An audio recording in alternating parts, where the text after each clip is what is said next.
Hey everybody, Brock Frady here, helping you enjoy your ride. And I'm coming to you with a very special 2018 Lexus LC500h. That amazing 354 horsepower hybrid from Lexus. Wait till you see the interior of this thing. We're gonna go over the interior, the exterior, the specs, all that juicy, glorious stuff. Thanks for watching, everybody. What a color. This color is called Nightfall Mica. The LED front lights. Lexus had to invent the process of making that light specifically for the LC500 because it uses the world's thinnest LED light in an automotive function. Take a look at the inside of that light housing right there. Those are little L's in that spindle grille. Man, you guys know that I'm a huge fan of that grille. I think it is just absolutely beautiful. Notice that there's a blue ring inner portion of that front emblem, and that is specifically on all of the Lexus hybrids, has been since day one. Nice and low to the ground. And I love how wide it looks. See how wide those flares or those fenders are? Holy cow, that's beautiful. That is the sexiest car we've ever made. Personally, I think it's just as good looking as the LFA. Some of you are gonna hate on me for that, but I'm sorry, it is. You see the rear tail light? That is the same symbol that is in the F Sport and F designs of the Lexus family. If you've seen a Lexus with the F Sport, then you have seen that F right there. And that is for the Fuji Raceway, which is where Lexus does a lot of testing for the performance vehicles. These are special tires. These are run flats. Right there it says 275/40 RF20. And so those are gonna be the back tires. And then we'll come up to the front. Those are 245/45 RF20. So they're 20-inch rims, but they're 275 on the back, 245 on the front, of course wider in the back than they are in the front. On the top, this is a sword. You see that? It goes all the way down. So you can see the starting point there, and then you can see right there, that's a samurai sword. Supposed to be, represent one anyways. The exhaust, all right here, and this one is the hybrid, so it doesn't have the growl that the LC500 non-hybrid has, but it's still an unbelievably impressive vehicle to have the kind of horsepower that it has. You know, it's got 354 total system horsepower, and look at that, miles per gallon. 26 city, 35 highway. Now the window sticker of this one is 102,203, and it has the all-weather package, the convenience package, heads-up display, trunk mat, cargo net, wheel locks, and the illuminated door seals. Take a look at the tail lights. They look deeper than they really are. If it were nighttime, there you go, you see that? It uses what's called the infinity prism principle, and it actually looks deeper than it really is. If you could see it here in person, then you would see that they actually look deep, and at night that looks so cool. Those are designed to look like the afterburners of a fighter jet. Pretty awesome. Isn't that a cool looking LED turn signal? Down low right there. And then there's your front turn signal there. And then there's another turn signal right there inside the rear view mirror on the outside. Here's the key for the LC. You can see it has lock on top, unlock below that, hold button for the trunk, hold button for the panic alarm. And this is a new key design. It's more compact than the keys that we've had in the past. And you can see this is a hybrid by the blue that's there on the L on the back of the key. It also does have the key that's integrated into the corner of the key there. And you can see there's a icon that says push right there on the top corner. And when you push that, the key comes out right there. When I hit unlock, watch what happens with the door handle here. The door handle just popped out, you see that? And then you see the Lexus emblem right there. There's a puddle lamp that will shine from under the door handle and down so that it lights your way into the vehicle. I'm gonna hit the lock button and watch the door handle here. If you wanted to unlock it by just walking up to it without handling the key fob, you could just push the little dimple right there. See that? That unlocks it. and then you'll pull it from underneath, and that gives you access into the LC. The trunk button is kind of hidden in the LC. It's right in the corner of that light right there. So when you pop that up, there's your trunk. It's kind of small, but you don't need a lot of things if you're driving this. You're doing it for fun, so you maybe have a bag for the weekend.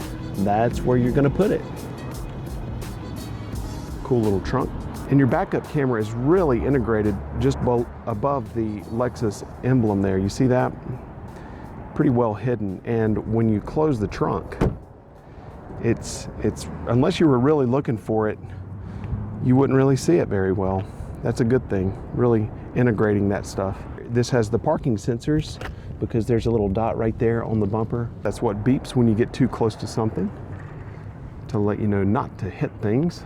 Now, most of the Lexus vehicles today do not have this button inside. You see that? That's for the gas tank.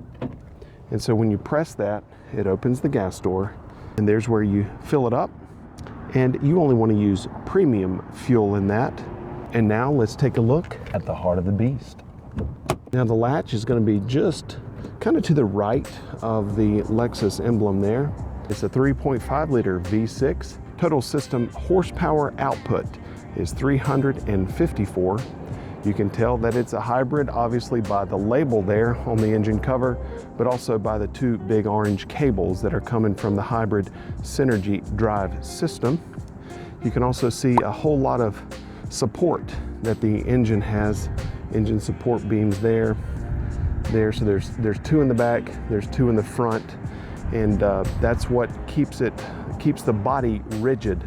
This actually has more body rigidity components in it than an LFA. And Lexus is really focused on structural rigidity in this vehicle, and so many hours and a lot of money went into developing the rigidity of this body of the LC, both hybrid and non-hybrid. You do use 0W20 oil in the LC500h. That is fully synthetic. And what's interesting is that you use non-synthetic regular oil in the LC500.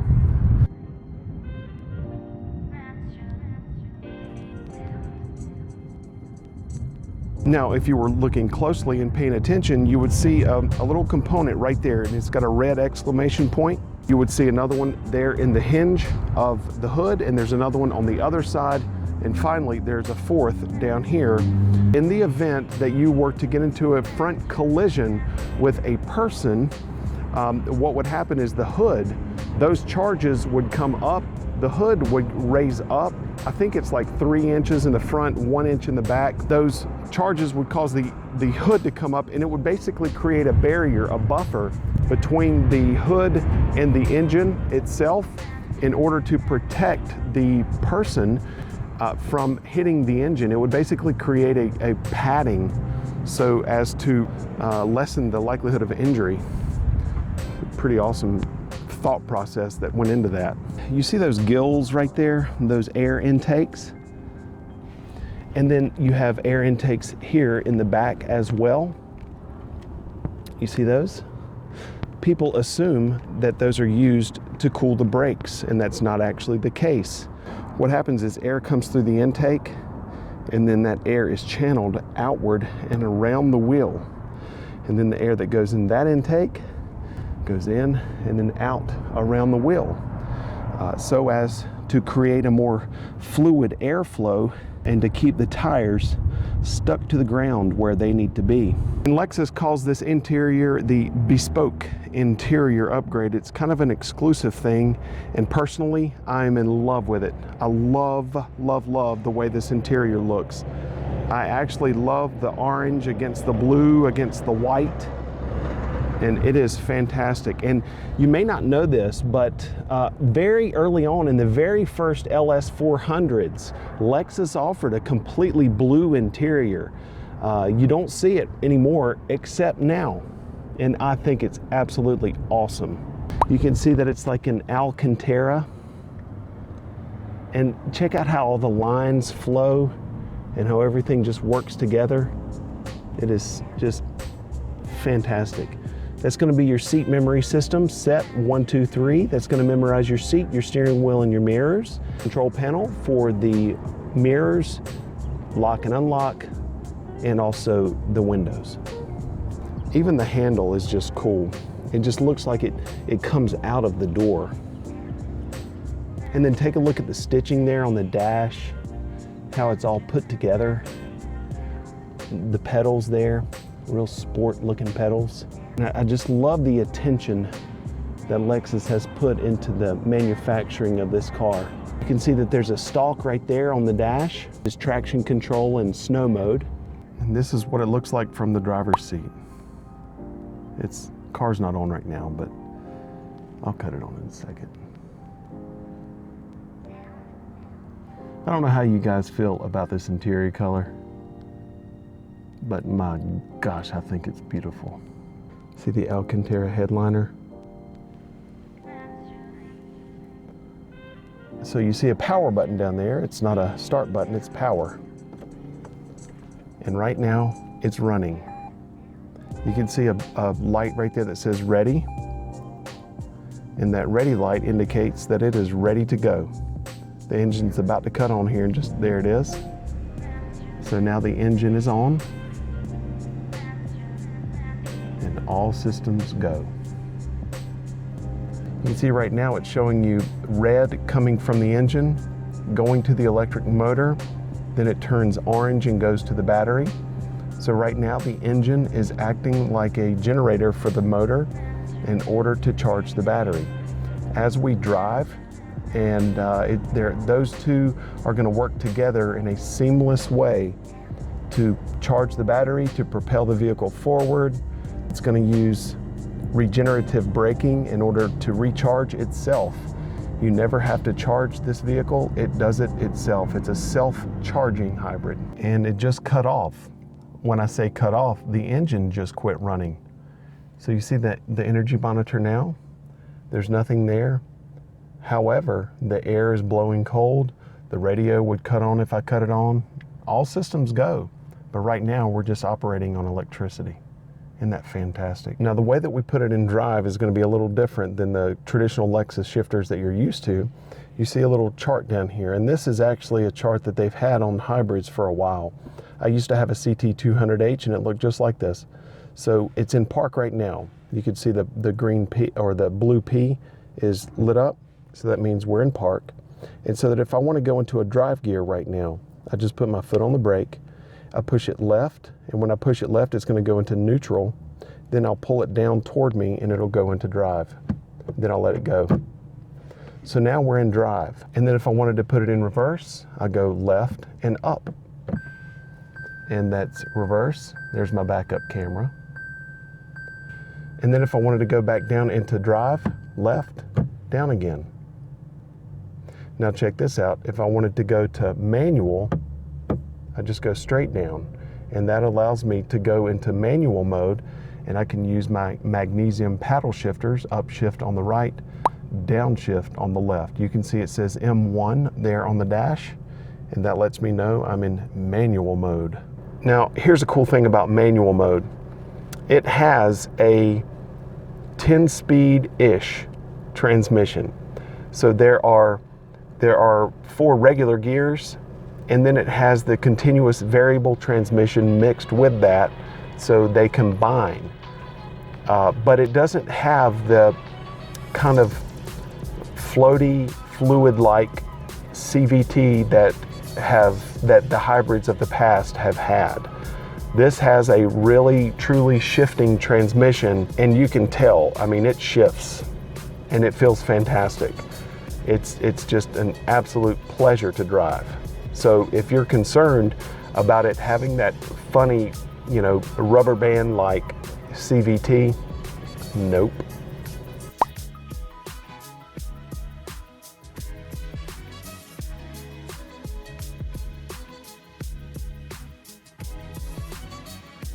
And then to put it in park, once I'm finished driving it, I just press the P. And now it's in park. On the left side of the steering wheel is going to be a multi-directional keypad with a volume button down below, voice commands button to the right of that, Bluetooth, and then a back arrow with a pages icon. So when I operate this, it changes the information that happens there, and I'm going to hit that pages icon. That's straight out of the LFA. Now that multi-directional keypad I told you about before, I'm pressing it left. No messages, radar cruise, radio, navigation or compass, and then driving information. I'm pressing it down, and this is all going to be fuel economy information. Look at that range, 688 miles. And then there's going to be my energy monitor. That's an abbreviated or a small version of what I was showing you before. Hybrid system, G-force indicator, so cool. Gear position, check that out, isn't that awesome? Sway warning, tire pressure monitor system, and then back to drive info. Then I just press the pages icon again, and you can see that it has hybrid on the hybrid information over on the left side, and then on the right side is going to be temperature and fuel. Top left, outside temperature, top right, clock. And then all there in the middle is going to be instant information as far as fuel economy. I'm pressing that down now. And so these are just abbreviated versions. There's that G-force monitor. Isn't that awesome? And there's lane departure alert, lane keep assist. On the right side of the steering wheel, I have cruise control, radar cruise control, lane departure alert, lane keep assist, mode, and that's all for radio. And then I have an arrow key, and I just press the outer button on the cruise control, and so the radar came up. Then I press the radar cruise control icon, and that allows me to adjust the distance that it's going to maintain between me and the vehicle in front of me when I'm using radar cruise. And then that's lane departure alert, lane keeping assist, steering assist active, turned on. And then mode is all radio information. The engine, like I said before, the engine is actually off right now, but the vehicle is running and it's ready to go if I want to. The reason I know that is because that ready light there in the dash says ready. That stalk is selectable drive modes, and you can see it says Sport, Sport Plus, Normal, Custom, Comfort, and Eco. And those are all going to be selectable on the fly. I can change those at any time, and it's going to completely change the driving dynamic of the vehicle. When I roll it up toward the roof of the car, it's going to go into Sport and Sport Plus mode. If I roll it back down, it's going to go to Normal and Custom, and then Comfort and Eco. Now, that changes something called throttle mapping. And also, whenever it's in Sport and Sport Plus, it's going to change the gear shift points. It's going to hold lower gears for longer whenever it's in Sport and Sport Plus. It's also going to change the steering feel. So when I'm in Sport mode, it's going to tighten the steering. And also, if I'm in Eco mode, it's going to take a fan speed away from the climate system in order to appropriate that to fuel economy. You may or may not be able to see that heads-up display. It's blinking right now because of the refresh rate of my camera, but it says radar ready. And what that also has is radar cruise control information, real-time speed information. In a digital way, it's going to show me my actual speed. It's also going to show the speed limit information. And there's a button right there that says HUD. See that? HUD is how I cut on the heads-up display. Now over here on the right side is the all-new Generation 10 navigation system control. So this is the touchpad that first debuted in the NX, and this has really been improved, the sensitivity of it and the haptic feedback that's inside of it. Lexus has done a lot to make this really, really user-friendly. The interface is fantastic. And your audio controls are all right here. You can see at the top it says radio and media, seek, track, tune, and then the big silver button says power and volume right there on top of the button. And then map, menu, and a back arrow. And so I can press menu. I'm touching the pad now, I'm moving left and right. And when I go to destination, you see what shows up? I have different selections in destination. So now I can flick it up and go home, recent favorite. I can go to radio. And those are just little categories within radio, media, phone, apps, and infotainment, info, setup, and climate. There's your climate control system. Also notice that you're not going to see any heated or ventilated seat buttons on the outside. All of those are controlled from within the infotainment system here, and you can see where it says seat and steering. See that? And so that's under the climate setting right there on the very end. So I'm going to go to seat, and then you can see here is where I can make the make changes to the temperatures of the seats, whether it's ventilation or heat or heating the steering wheel or using concierge, all those things. There's another button down here that I didn't tell you about yet, and it's that button with the double arrows right there. Any screen that has the little double arrows right there, it says setting, that's when you can press this button. And it's going to bring up kind of a quick access menu within that screen. You go to map, and you can see that beautiful map. The display is incredible. It's very crisp. On the far right side, you have a quick access menu. That's going to be navigation, music, fuel economy, climate, and then that is going to split the screen down there. You can also split the screen by selecting any of these. That's pretty cool. But then I can go back to full screen there. Then in the very left, I can change the orientation of the map. I like that one, 3D. And so you've got all these different settings all along the outsides as well. Okay, everybody, that's a look at the 2018 LC500h, the most amazing hybrid Lexus has ever made. Thank you so much for watching. I would love to hear what you think about this vehicle, especially this amazing interior. And if you don't like it, you feel free to disagree with me. You can tell me that you don't like it, but I love it. Thanks so much for watching, everybody. I hope this helps you enjoy your ride. Remember to hit that subscribe button. And the most important thing of all, have a wonderful day, everybody.